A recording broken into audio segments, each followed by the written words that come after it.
Notre Dame are just crying right now. But no one else had, the kind of night that they're capable of having, in particular DeRozan. I mean, so NBA players are going to have those nights. I thought our group, again, just stayed as steady as we could.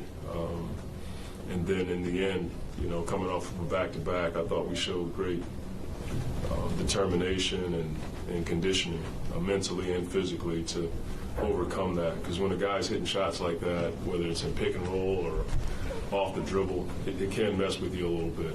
And I thought we did a good job of handling it. Monty, obviously, Kay had a struggle with foul trouble last night, but he came back tonight, had 25 points. Yeah. Most of those scored in the second half. What are you saying to his ability to discern whether or not to go get his own and maybe his teammates involved? I mean, he just plays the right way. He's not a guy that feels like he has to have the ball to make a play. I ran an ATO and got him off the ball, and he understood exactly what I was talking about. That speaks to his the we score mentality that he has. He just wants to win. But when he does have the ball, his ability to get to the paint and finish and draw contact, he's not afraid to take big shots. He just understands, winning basketball from the offensive perspective. And then defensively, he's not getting enough credit for how he's guarding.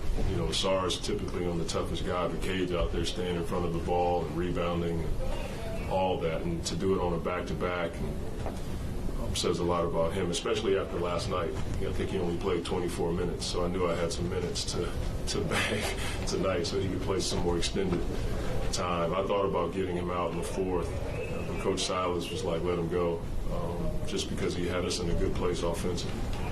And then from a leadership perspective, I think there was one instance where Sarr wanted to go talk to one of the officials, and I saw Cade kind of actually Dern said, you go over there, and then Cade went over and kind of talk on Sarr. Well, Jalen had to get Cade in the first half, right? So then Cade's like, okay, I'll take a page from Jalen's book, and now I got to get somebody. So we've said that we're not going to be able to overcome the officiating emotional stuff that goes with every NBA game. We have to have a knock a champ out mentality, and that means we just have to play the game and win the game. There are calls in the game that you don't agree with, but at the same time, we got to stay competitive and not get into a place where we're losing our focus on the game. Coach, the past couple games, you had players kind of dealing with foul trouble, kind of went off Cade or Sarr, but it seemed like this game there was really much problem. I think anybody got more than 4 fouls. Kind of talk about that improvement and what that means. We're working on it. I mean, it's certainly not where we want to be, especially in a physical game like we played tonight. Like, you would expect more fouls, but our guys are starting to understand bonus awareness and all of that stuff. Being able to play defense with your feet and not reach, that's something that we have to continue to grow in.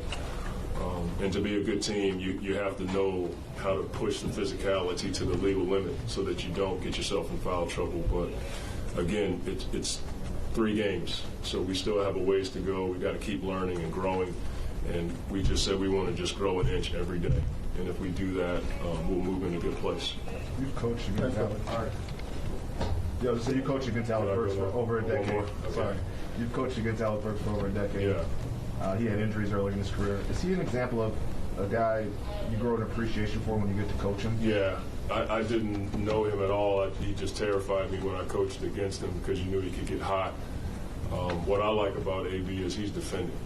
He's not getting any credit for that. He's in a shift. He's guarding the ball. He's talking early. I think he helps Asar when he's out there with Asar. He's talking. He and Joe talk to Asar. They talk to J.I.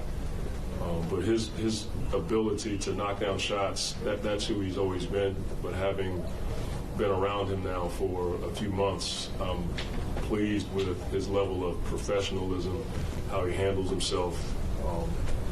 Dude never has a bad day.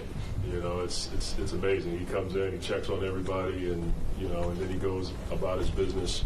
I think he's a great example for all of our young guys on how to be a pro and how to handle your business every day. Thanks, Coach.